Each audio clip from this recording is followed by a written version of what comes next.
Kabanata 5701. Napagtanto ni Harvey at hinampas ang ulo niya. Hindi ba ang sinasabi mo ay ang kwintas na binili ko? Bakit hindi mo sinabi agad? Napahinga siya. Kung ganoon, hindi sana nagkaroon ng maraming hindi pagkakaunawaan. Sayang, tama na ang katarantaduhan. Ilabas mo na. Kung mapapatunayang may kasalanan ka, kukunin namin ang kwintas. Sigaw ng inspector. Ngumiti si Harvey. Hindi sa ayaw kong ibigay. Wala lang ako. Wala ka. Itinutok ng inspector ang baril sa ulo ni Harvey. Gusto mo bang mamatay?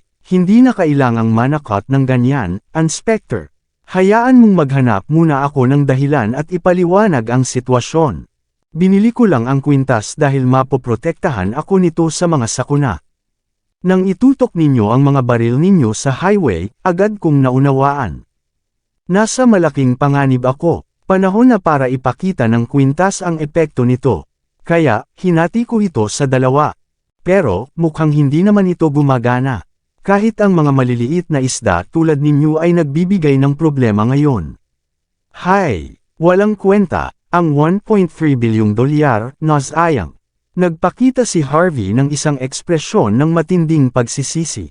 Nagpakita ng mga nakakatakot na ekspresyon ang mga inspector matapos marinig ang paliwanag ni Harvey. Hindi ako naniniwala sa iyo.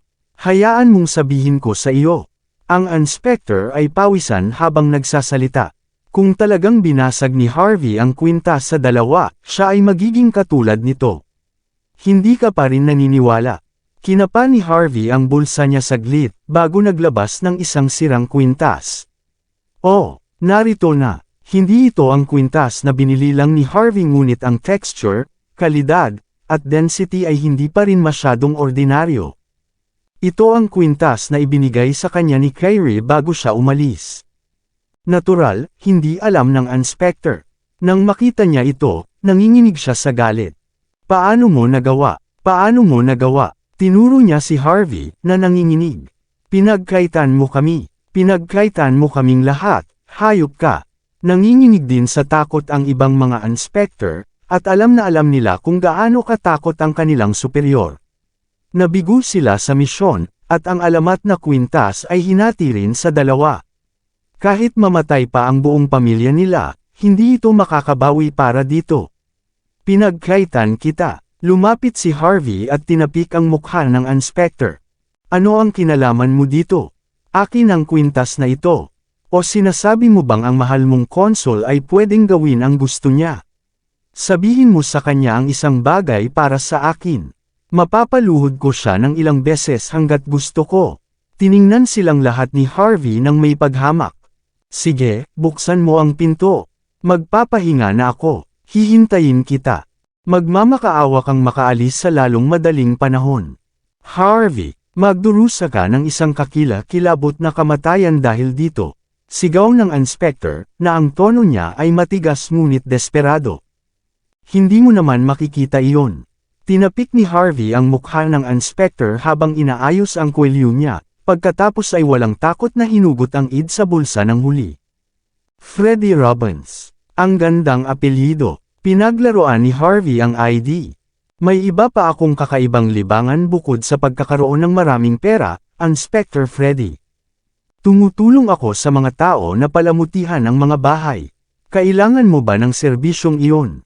Maaari kong tingnan ang bahay mo ng libre kung gusto mo. Sinampal ni Harvey si Freddie sa mukha, dahilan para matamba ito.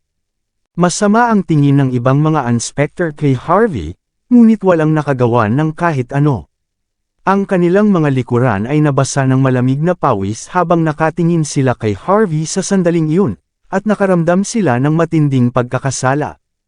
Isang lalaking naglakas loob na basagin ang isang $1.3 bilyong na kwintas sa kalahati, at igit ang kanyang kapangyarihan sa isang taong katulad ni Stephen. Tiyak na mas mataas ang antas niya kumpara sa mga walang kwentang tao na tulad nila. Ano ito? Hindi mo pa rin binubuksan ang pinto. Ngumiti si Harvey. Papasok na ako kung hindi mo gagawin. Kinagat ni Freddie ang kanyang ngipin, at matagal siyang tumitig kay Harvey bago kumaway ng kamay. Dalhin siya sa silid ng pagtatanong ngayon. Nagkatinginan ang ibang mga inspector, at ibang-iba ang pakikitungo nila kay Harvey kaysa dati. Gayunpaman, hindi sila naglakas loob na magsalita tungkol dito matapos makita kung paano siya kumilos. Di nagtagal, dinala si Harvey sa silid ng pagtatanong. Umupo si Freddy sa harap ni Harvey at tumitig kay Harvey ng matagal na may nakakatakot na ekspresyon. Pagkatapos, lumingon siya upang ipahinga ang kanyang mga mata. 12:00 ng madaling araw. Sa bagong distrito ng istasyon ng pulisya sa labas ng lungsod. Isang Toyota Prado ang nakaparada sa labas. Nakita si Harlan na lumalabas ng kotse kasama ang kanyang asawa at anak na babae sa tabi niya. Sinasabi mo bang naaresto si Harvey matapos magkagulo sa auction? Narinig lang ni Billy ang mga chismis, at hindi niya alam kung ano talaga ang nangyari sa ikatlong palapag. Narinig kong may magandang relasyon si Harvey sa ikalimang ginang ng pamilyang Surrey. Ginamit niya yun para makapasok ng palihim sa auction. Pinag-initan niya ang isang kilalang tao matapos magbigay ng mga random na bid. At ngayon, narito siya. Narinig ko lang iyon mula sa ibang tao na malapit sa pamilyang Surrey. Sinasabi nila na hindi nga magawang pigilan ni Harvey ang pamilya. Talaga bang dapat tayong makialam dito, tatay?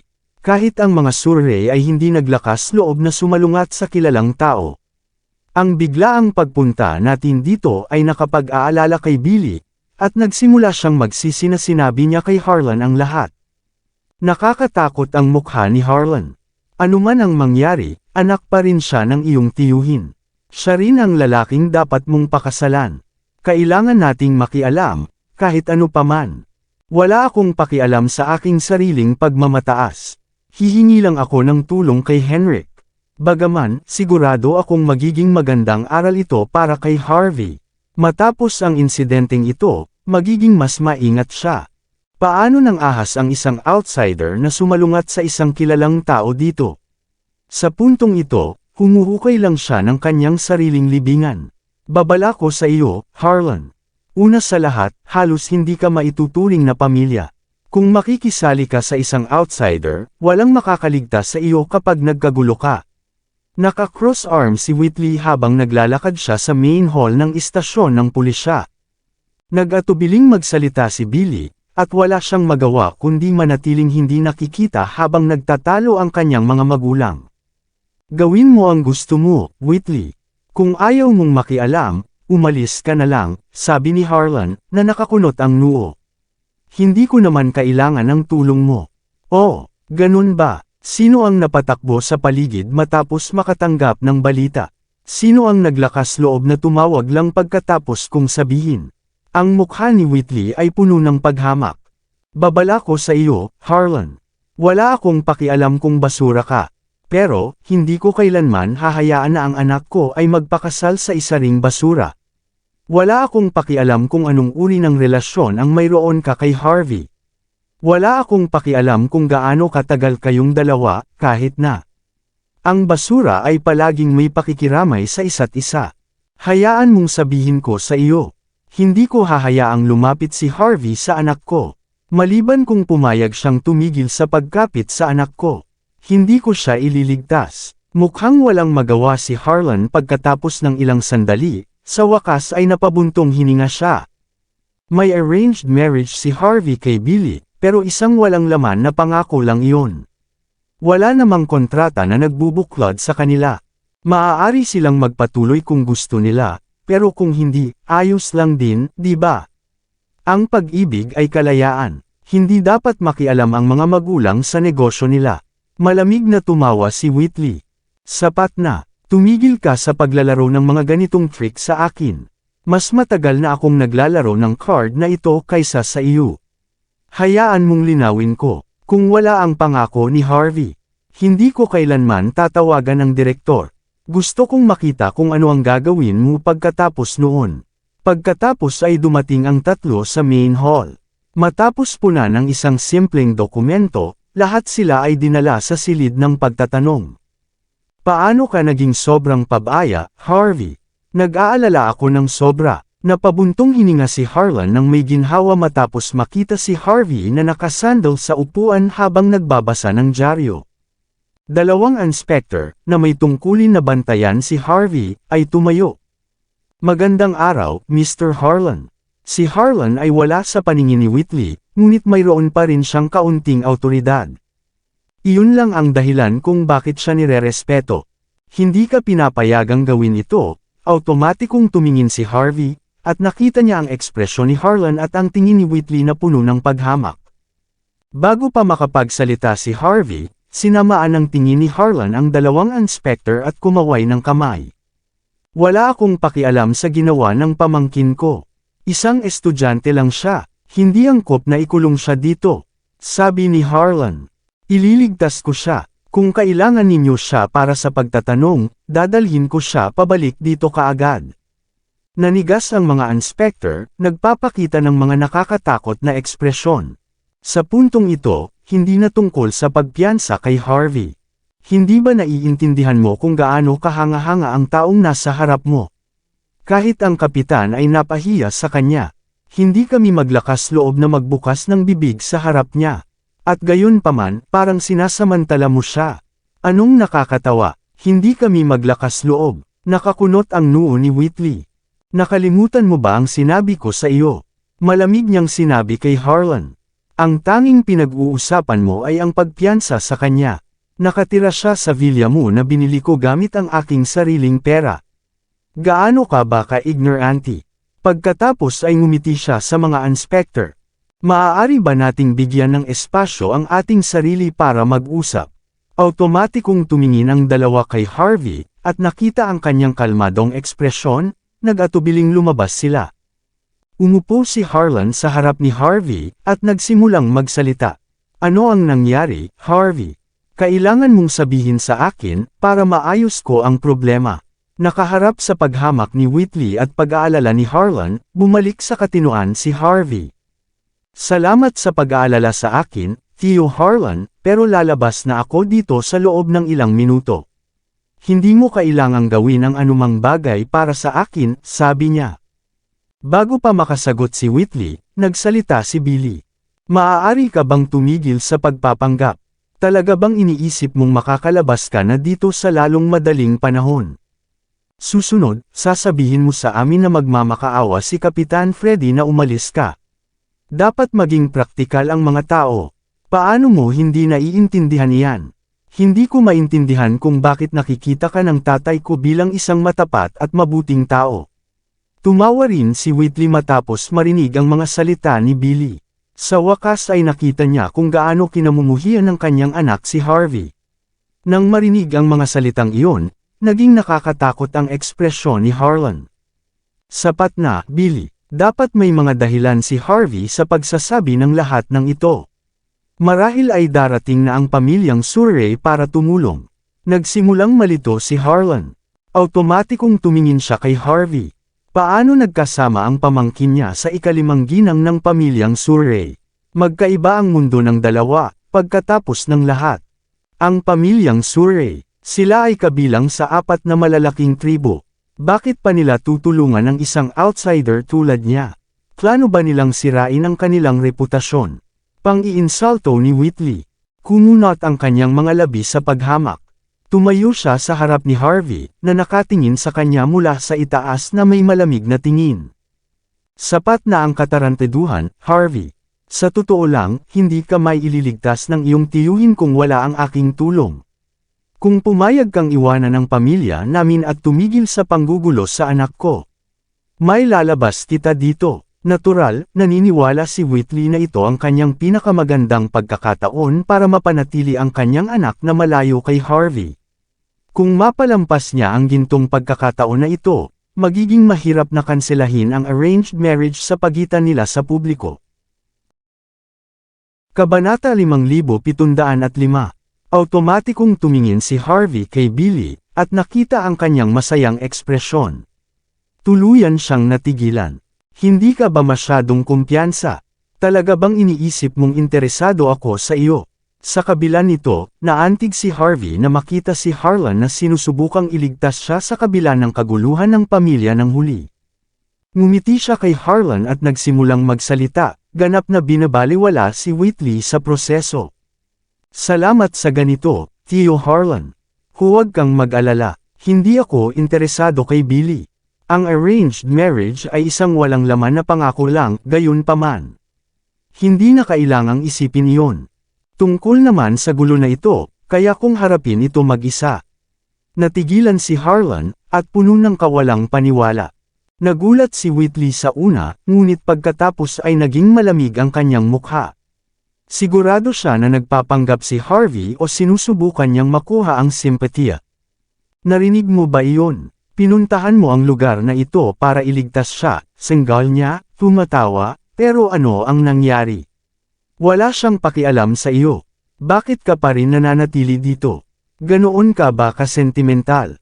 Hinila ni Whitley si Harlan palabas ng silid sa pamamagitan ng tainga, at binabaliwala ang kanyang mga pagtutol. Tanging si Harvey at Billy ang naiwan sa silid. Iniisip mo bang hindi ko alam ang pinaplano mo?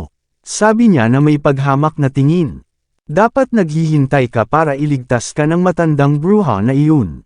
Wala nang pakialam kung makalabas ka o hindi, pero paano ka nang ahas na maging alila ng bruhang iyon sa kabila ng pagkakaroon ng mga paa para magtrabaho? Nabigo ako sa iyo.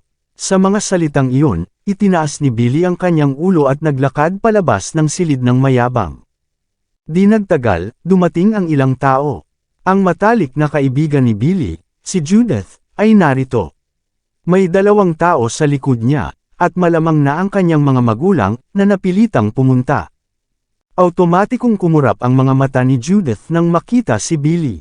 Billy, nabalitaan kong naaresto si Harvey, sabi niya, matapos mabilis na lumapit kay Billy. Ano ang nangyayari? Wala sa kanila ang may ideya kung ano ang nangyari sa ikatlong palapag ng auction. Gayunpaman, ang balita tungkol sa pag-aresto kay Harvey ay nagawa pa ring kumalat. Bago pa makasagot si Billy, nagsalita si Whitley, na ang mukha niya ay puno ng paghamak. Iniisip niyang magagawa niya ang gusto niya dahil may suporta tayo. At gayunpaman, tingnan mo ang nangyari.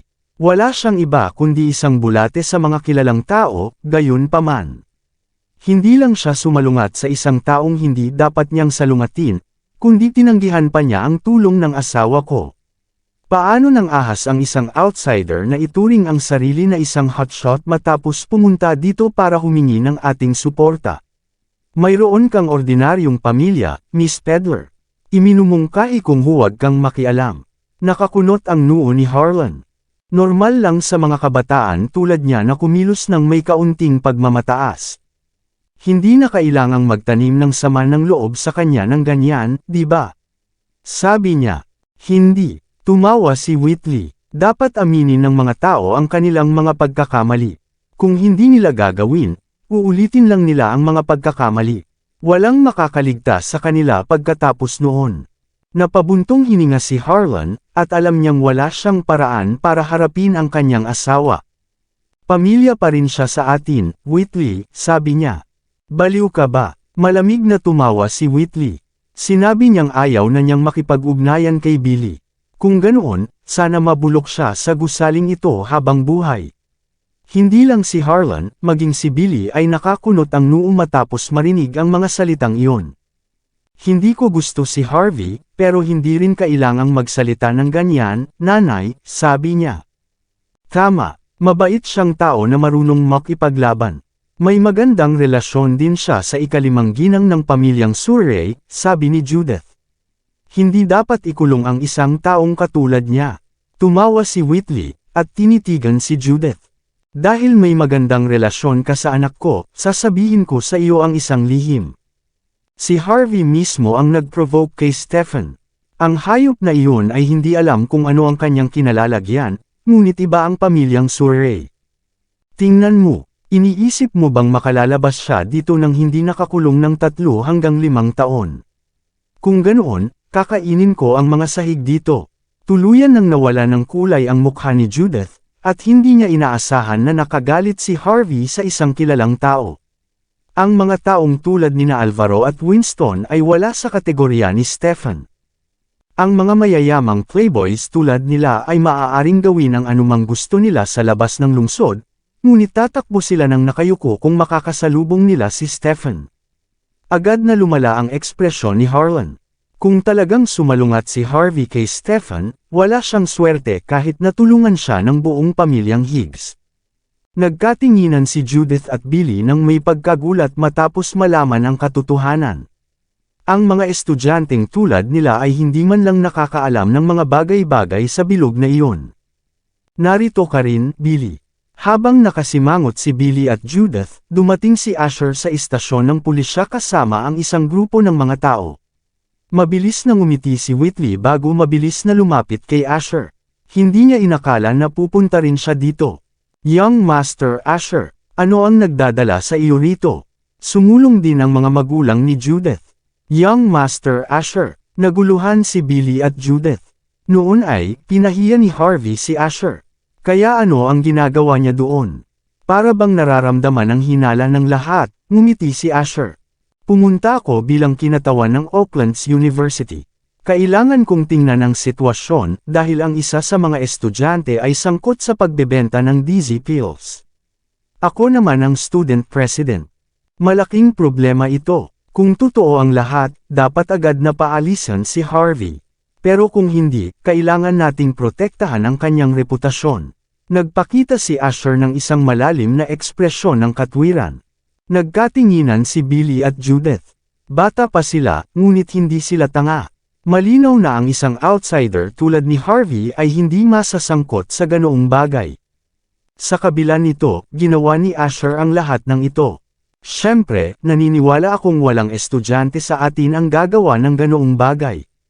Bahagyang ngumiti si Asher, walang duda tungkol doon. Pagkatapos ay huminto siya sa tabi ni Harlan at Whitley, at nagsimulang makipag-usap sa kanila ng may malaking paggalang. Magandang araw, sir, ma'am. Narinig kong matagal na kayong magkakakilala ni Harvey. Nakakahiya, nasa palapag rin ako, pero hindi ko rin napigilan na mangyari ito. Malalim na tumingin si Asher sa mga mata ni Billy. Hindi ako nakagawa ng sapat para sa kanya. Ano ang sinasabi mo, Young Master Asher? Wala kang kinalaman sa mangyayari kay Harvey.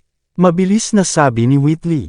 Ang hayop na iyon ay masyadong matagal nang nakatira sa isang malaking lungsod. Naniniwala siyang pantay-pantay ang lahat. Hindi niya naiintindihan kung gaano kaiba ang bawat isa sa isa. Magdurusa siya ng isang kakila-kilabot na kamatayan dahil sa pagsalungat kay Mr. Stefan. Hindi lang iyon, dadalhin niya rin pababa ang buong pamilyang Higgs. Nakasimangot si Billy matapos marinig ang mga salita ng kanyang ina. Sapat na, nanay, sapat na. Hindi ba tayo makakapag-usap tungkol sa ginawa ni Harvey? Nakasulat ang paghamak sa mukha ni Whitley. Narito ako para pigilan siyang lumapit sa pamilya natin kailanman. Sapat na, sigaw ni Harlan. Sa wakas ay sumigaw siya, at matagal na niyang pinipigilan ang sarili. Young Master Asher, wala kang kinalaman dito. Makakahanap kami ng paraan. Tumawag si Harvey mula sa Golden Sands para humingi ng aking suporta. Ano man ang mangyari, kailangan ko siyang iligtas. Ngumiti si Asher. Hindi na kailangang maging agresibo, tiyo. Hindi ako pumunta rito para magdulot ng gulo. Ano man ang kaso, estudyante pa rin si Harvey ng universidad. May responsibilidad akong iligtas siya sa gulo. Kung kaya mong kumbansihin si Harvey na makipagtulungan, maaari kong igarantiya na aalis siya ng walang gasgas sa lugar na ito. Walang masamang maiwan sa kanyang resume. Narinig ko na ito bago ako pumunta rito. Hinihinala ng pulisya na siya ang amo ng buong dizzy pill market ng labas ng lungsod. Magdurusa siya kapag napatunayang totoo ang mga akusasyon. Ang tanging paraan ay ang aminin niyang siya ay isang supplier lamang. Sa ganoong paraan, makakakuha siya ng mas magaan na sentensya kahit nasangkot siya. Kung magsusumbong siya sa taong nasa likod ng lahat ng ito, maaaring maayos siya. Kapag nangyari iyon, ang kailangan lang nating gawin ay gawin ang ating magic bago siya makalabas sa sitwasyon ng walang anumang pinsala. Ano? Natigilan si Harlan at Billy, at nagpapakita ng lubos na kawalang paniwala. Ligtas na sabihin, isang tunay na may kakayahang tao si Asher. Walang nag-isip na makakaisip siya ng ganoong bagay. Matapos gawin ang sinabi niya, walang makakapag-label kay Harvey bilang isang kontrabida, gaano man kalakas ang kanilang background. Nakasimangot si Billy. Kinaiinisan ko rin si Harvey pero hindi sa tingin ko na gagawin niya iyon. Malinaw na hindi siya ang amo ng DZ Pill Market. Hindi rin siya sangkot sa sitwasyon. Aakusahan natin siya sa isang bagay na hindi naman niya ginawa.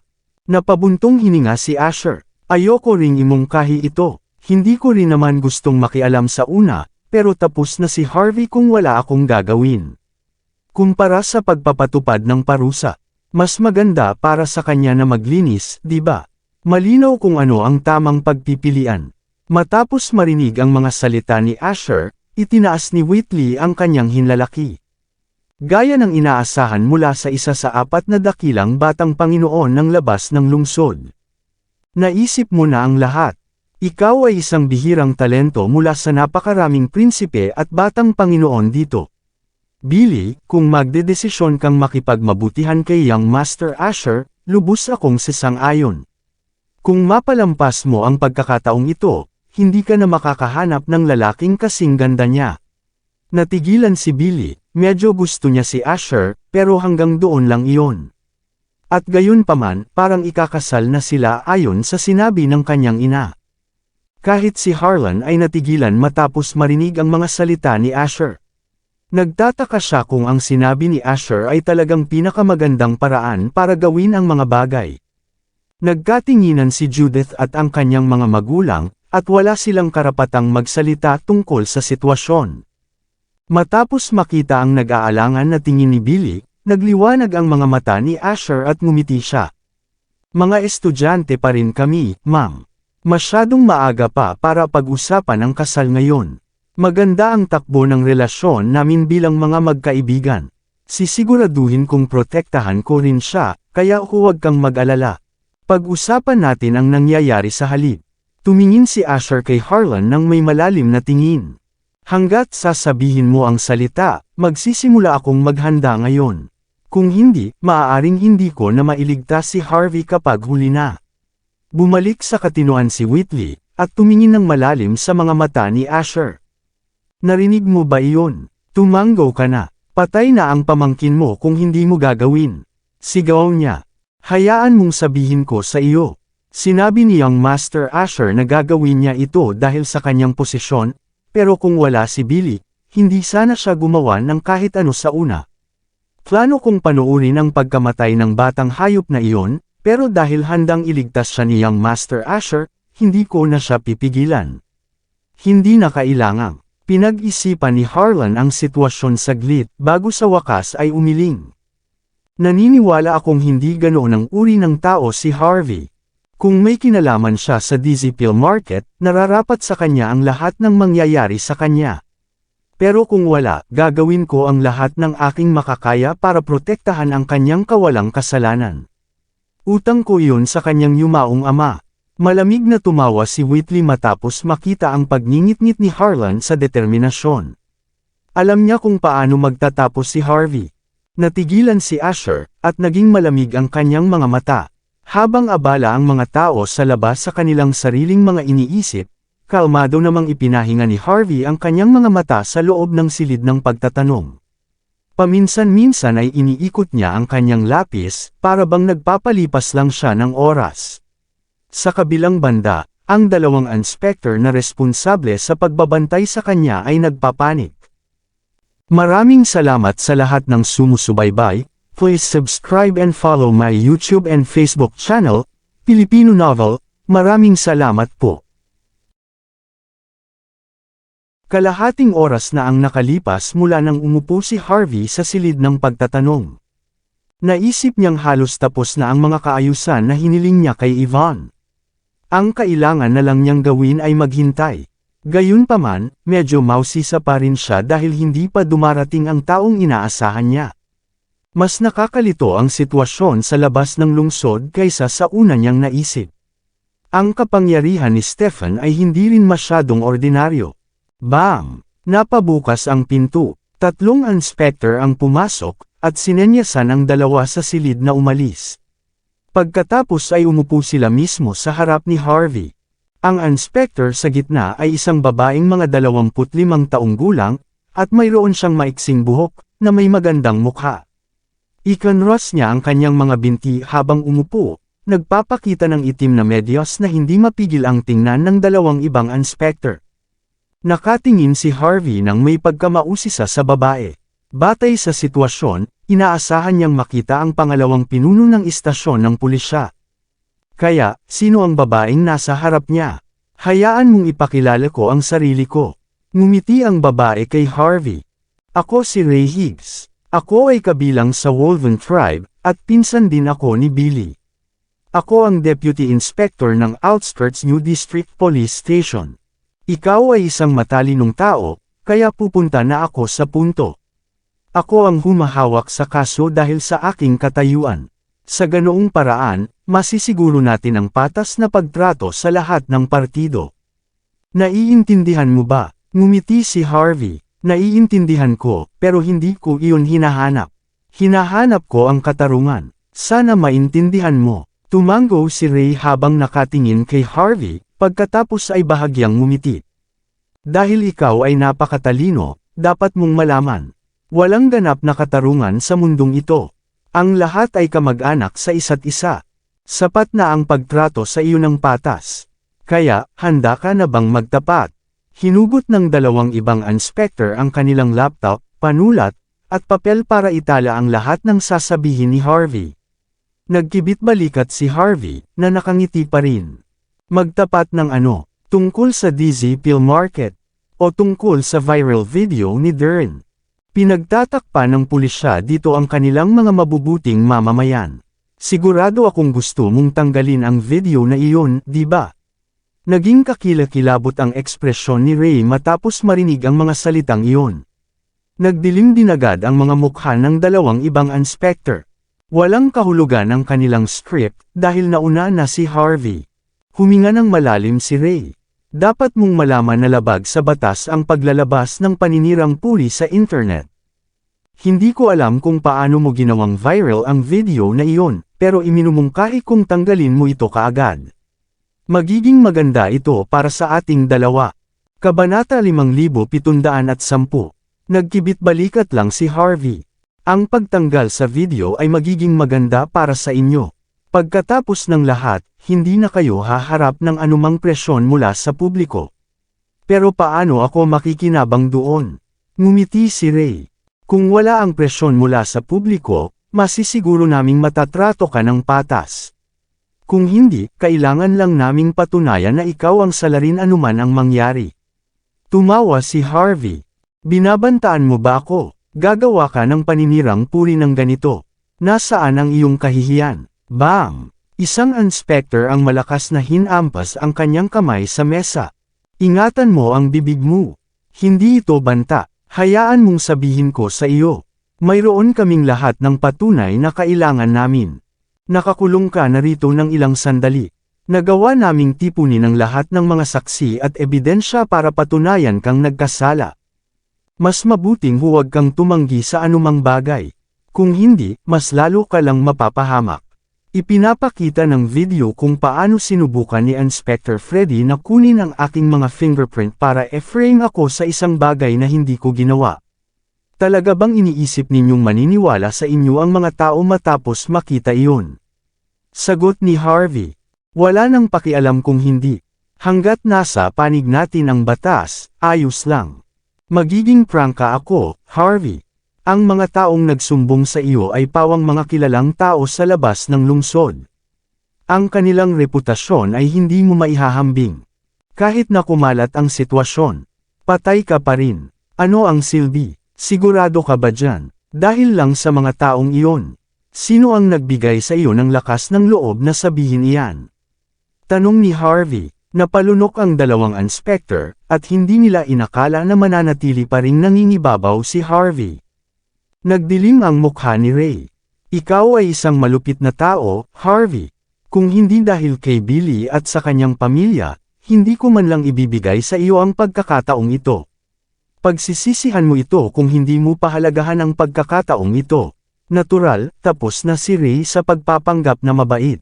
Bahagyang ngumiti si Harvey. Gusto mong tanggalin ang video.